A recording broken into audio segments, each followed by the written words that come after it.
In this crypto cycle, only one of these can be true. Baby dolls, you are my yummy chocolate donut with some sprinkles. And I'd like to show you the two paths possible for crypto right now. So there are two paths. Path A, altcoins catch up to their Ethereum ratio highs. That is the first path. The second path, Ethereum goes to $22,000. You cannot get both of them. Do you understand? You can't get both of them. If we get both of them, we grow too big. We are like 50% of the stock market of Americana, the US stock market. And while you might say, why can't we get there? Of course, why can't we get there? That's a lot of value to store in imaginary Fugazi, Doge things without ETFs everywhere, without an index, without an established, 50 to 100 altcoins, including Bitcoin, which is like solidified itself as network effects. Do you see what I mean?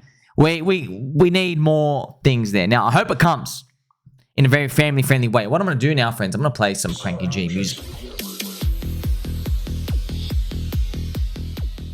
So firstly, we're going to enjoy this Pokemon picture, friends. We are imagining the future. We have a cute little mini Pikachu thing. We have these trees in the background. We have this dove flying. We have the Ethereum logo. That's it, okay? So we're imagining a better future. But the truth is, you can't get both of those worlds. So remember, option A was, of course, we don't have a choice. But world A, right? Altcoins catch up to their Ethereum ratio highs. Now, I knew this was always going to happen. I just didn't know when. And I knew this would happen in 2022. Back in the deepest of the depths of the bear market, if we go back now here just to show you the deepest of the depths of the bear market, all the way down here, I knew these altcoin ratios had to catch up. Now, just my coin toss flip, which obviously I didn't get right, was I said, well, if DeFi season in 2020 happened, maybe we get a 2024 season where altcoin ETH ratios catch up. We didn't get that, actually. Instead, what happened was we just got new coins. You had the Solana, you had the real-world assets, you had the meme coins, new stuff appeared. And to be honest, that's exactly what happened like in 2020. Something new appeared, but the altcoin ETH ratios weren't enough. They weren't good enough, pretty much. And I can show you just like, Chainlink versus Ethereum. It didn't go up high enough, okay? It didn't do anything. This is dog shit. This is literally down here. So Link versus ETH drop, it was only maximum 82% down when it was down 93%. So that's still nothing, right? And there's many examples to use. Now, as we continue through this, friends, you realize the next path is critical. What happens next, as always. But this next world that we imagine of a $22,000 Ethereum, I can show you why it's unlikely. Obviously, we want it, friends. I don't like putting a cap on market prices, man. You notice things. If people want in, they can get in. You can print money, $529 XRP. You can have these types of things that appear. But I am leaning more towards option A, which is where many altcoins pump harder than ETH, and their ETH ratios catch up. I'm leaning more towards it. And then why can't we get both? Well, just as an example, okay, if we got both these scenarios where altcoins catch up on their ETH ratios and Ethereum rockets, in this world, that crypto industry, right, as I said to you, it's so big, you need an index. Ethereum has now flipped almost Nvidia, which is like, you're scratching your chin a bit. You're like, how do we flip Nvidia? All right, now, it also, let's do some real numbers, right? It means if we got that world, let's say we got both of these worlds, we got alt ETH ratios go up. So basically, friends, another way of saying it is Ethereum moons super hard and we moon even harder. Where like the risky part of the curve happens and explodes. In this world, though, friends, you can calculate that if the Link ETH ratio got back up, just like it recovered the damage of the past 4 or 5 years, if it got back near there, and Ethereum is like at $20,000 to $22,000, you have a $650 Chainlink. And you can use these same numbers for Pulse Chain, for example.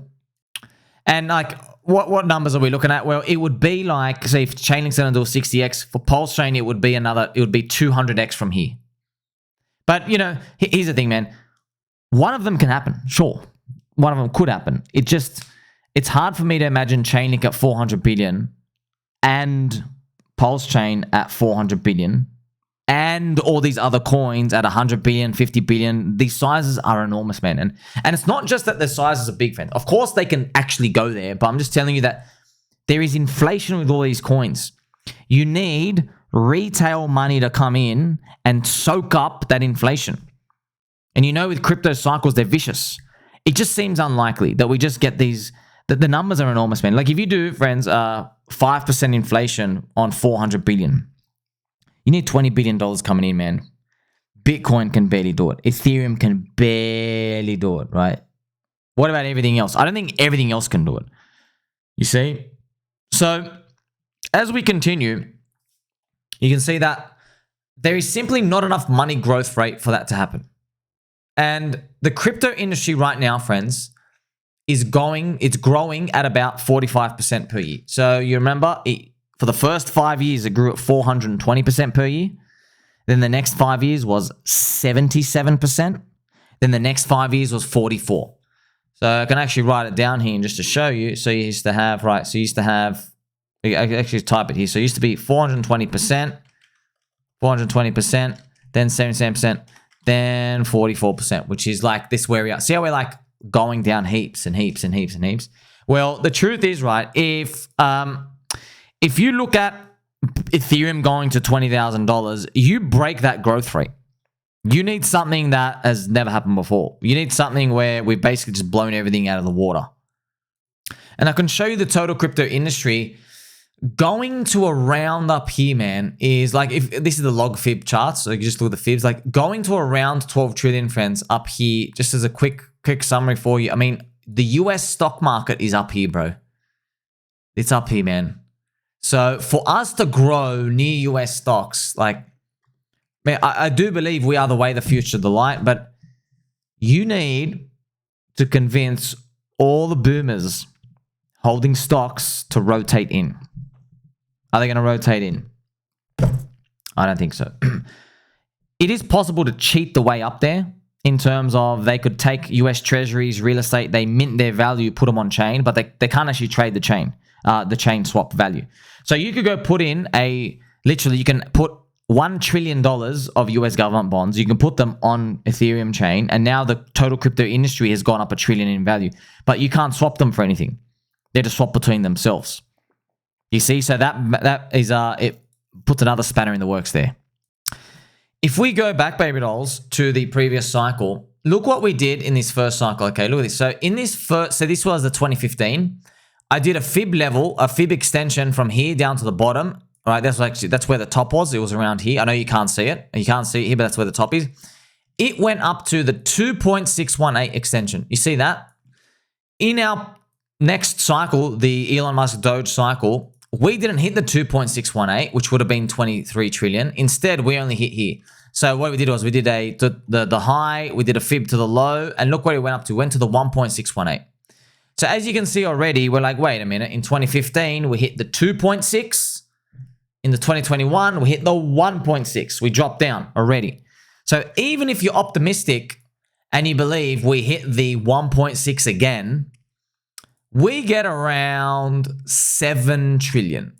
Now, I know we're dealing with a couple of numbers. It gets a bit like fuzzy for some people. They're like, hey, you know, whether Ethereum goes to like 10K or 20K, does it really matter? Yeah, it does. Okay, that's a lot. That's a lot. That's $1.5 trillion deviation difference. And 1.5 trillion added in a SPI coin is enormous value for altcoins difference. That is enormous, okay? And the timing it takes to get there. By the way, we don't even know if we're going to get 7.6, but 7.12 trillion, which is around here. We hope we do, okay? So as we continue, we find out more. So as you go through, right, there's not enough to get to 20 trillion total. So as I showed you, that 20 trillion, that's what you need Ethereum to go to 20K there and more, by the way. Because what you can do is, friends, you can calculate Ethereum's dominance, what it is right now. It's about 15% of the industry. So if you did 15% of a $20 trillion industry, That means Ethereum is 3 trillion. It flips Nvidia. By the way, that's $27,000 ETH. That's a man. Now, let's actually figure out why. I want you to know why. So it's not just enough for me to say, okay, this is unlikely, whatever. And by the way, man, we're still long. But I'm just telling you, friends, like if we see Ethereum at $7,000 or $10,000 and things have been going up heaps, just be careful about holding out for 20. That's what I'm saying. Like, okay, we can hold spot. Just be careful about taking on leverage because you think we have to splash from 10 to 18K. Just that's what I'm saying. Just, look after yourself.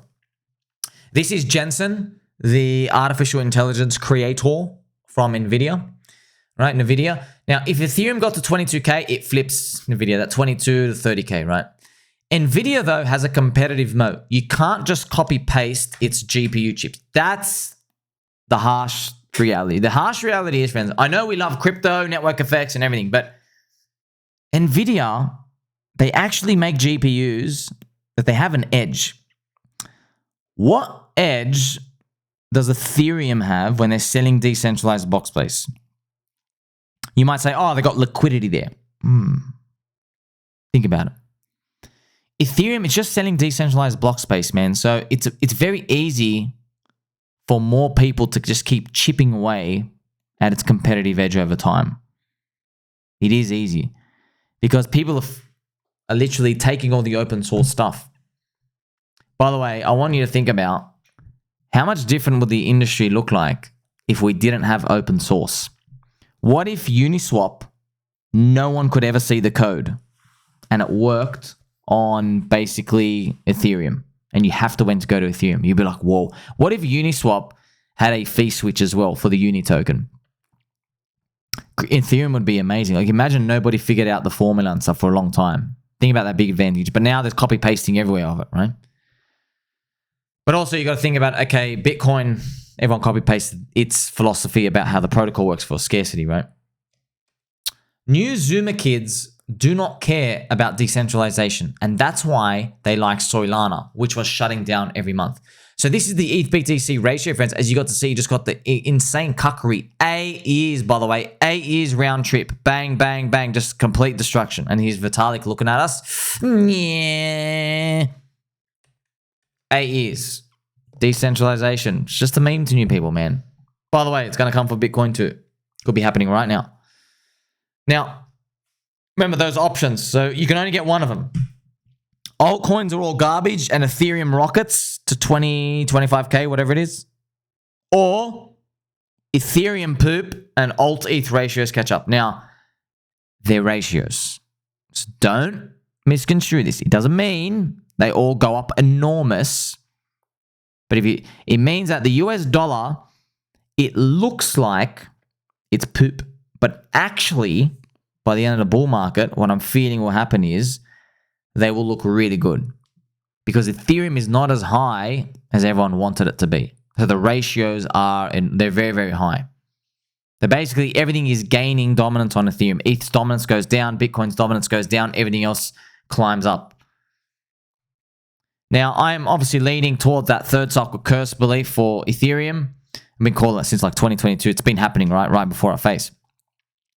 And the market's been confirming this, right, as I just showed you, the ETH BTC round trip. And, it also does mean, friends, you'll have XRP, Tron, other things, Chainlink, Aave, Hex, Pulse Chain, catching up on ETH ratios. Okay, but it won't be for the reasons you really want. The reason you really want is you want the ETH ratios to catch up because ETH is so high, it's $25,000, and then we're all going to go up like a 300x. That's what we really want. But most likely, we're going to see Ethereum slow down, which is what we've been seeing already. It's not even like it's happening right before our face, right? And I have just here the link ETH ratio chart to show you. By the way, link ETH ratio going back up here, it's like a $200 ETH. $200 chain link. That's $200 link. And Ethereum is around at 7,000. 7 to 10,000. Okay, so Chainlink's around there somewhere. So they are achievable.